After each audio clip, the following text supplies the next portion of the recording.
हर हर महादेव। उत्तम मनचाही संतान प्राप्ति के लिए कुछ खास उपाय। यदि किसी दंपत्ति को संतान की प्राप्ति नहीं हो रही है तो वह स्त्री शुक्ल पक्ष में अभिमंत्रित संतान गोपाल यंत्र को अपने घर में स्थापित करके लगातार 16 गुरुवार को व्रत रखकर केले और पीपल के वृक्ष की सेवा करके उसमें दूध चीनी मिश्रित कर जल चढ़ाकर धूप व अगरबत्ती जलाएं। फिर मासिक धर्म से ठीक 13वीं रात्रि में अपने पति से रमण करें। संतान सुख अति शीघ्र प्राप्त होगा। पति पत्नी गुरुवार का व्रत रखें या इस दिन पीला वस्त्र पहने, पीली वस्तुओं को दान करें, यथासंभव पीला भोजन करें। अतिशीघ्र योग संतान की प्राप्ति होगी।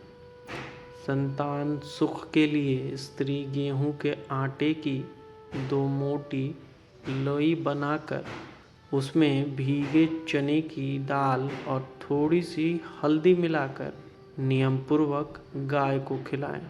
शीघ्र ही उसकी गोद भर जाएगी। शुक्ल पक्ष में बरगद के पत्ते को धोकर साफ करके उस पर कुमकुम से स्वास्तिक बनाकर उस पर थोड़े से चावल और एक सुपारी रखकर सूर्यास्त से पहले किसी मंदिर में अर्पित कर दें और प्रभु से संतान का वरदान देने की प्रार्थना करें। निश्चय ही संतान की प्राप्ति होगी। किसी भी गुरुवार को पीले धागे से पीली कौड़ी को कमर में बांधने से संतान प्राप्ति का प्रबल योग बनता है। संतान प्राप्ति के लिए स्त्री पारद शिवलिंग का नियम से दूध से अभिषेक करें। उत्तम संतान की प्राप्ति होगी। हर गुरुवार को भिखारियों को गुड़ का दान देने से भी संतान सुख की प्राप्ति होती है। पूर्वा फाल्गुनी नक्षत्र में आम की जड़ को लाकर उसे दूध में घिसकर पिलाने से स्त्री को अवश्य ही संतान की प्राप्ति होती है। यह अत्यंत ही सिद्ध परीक्षित प्रयोग है। रविवार को छोड़कर अन्य सभी दिन निसंतान स्त्री यदि पीपल पर दीपक जलाए और उसकी परिक्रमा करते हुए संतान की प्रार्थना करे, उसकी इच्छा अतिशीघ्र पूरी होगी। श्वेत लक्ष्मणा बूटी की 21 गोली बनाकर उसे नियम पूर्वक गाय के दूध के साथ लेने से संतान सुख की अवश्य प्राप्ति होती है। उत्तर फाल्गुनी नक्षत्र में नीम की जड़ लाकर सदैव अपने पास रखने से निसंतान दंपति को संतान सुख अवश्य प्राप्त होता है। नींबू की जड़ को दूध में पीसकर उसमें शुद्ध देसी घी मिलाकर सेवन करने से पुत्र प्राप्ति की संभावना बढ़ जाती है।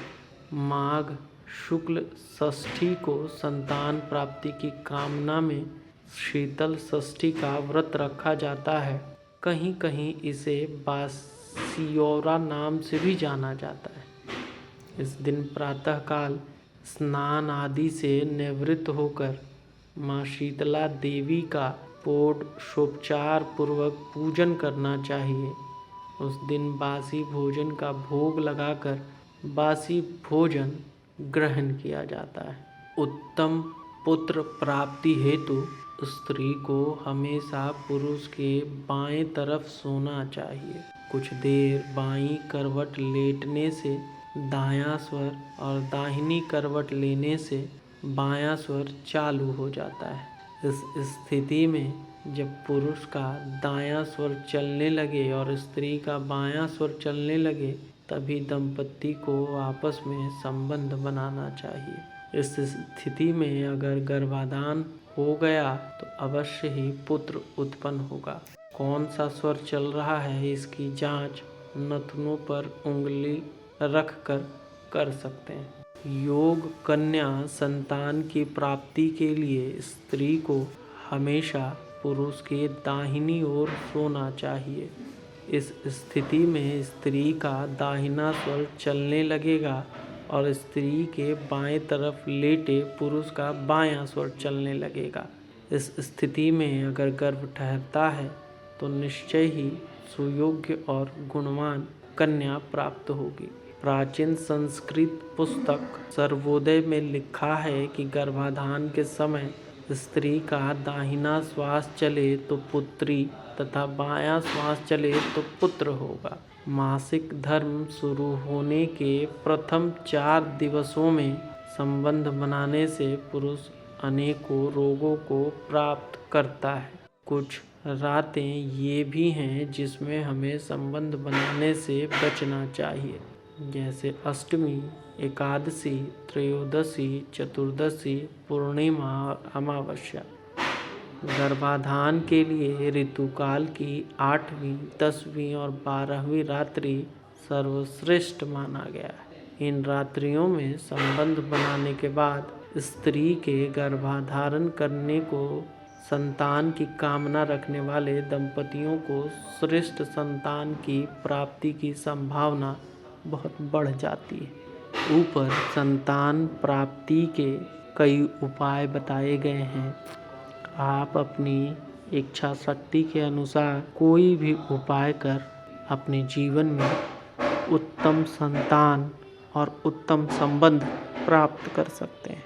आपको ये वीडियो पसंद आई हो तो अपने शुभचिंतकों में शेयर करें, ज़्यादा से ज़्यादा लाइक करें, सब्सक्राइब करें। हर हर महादेव।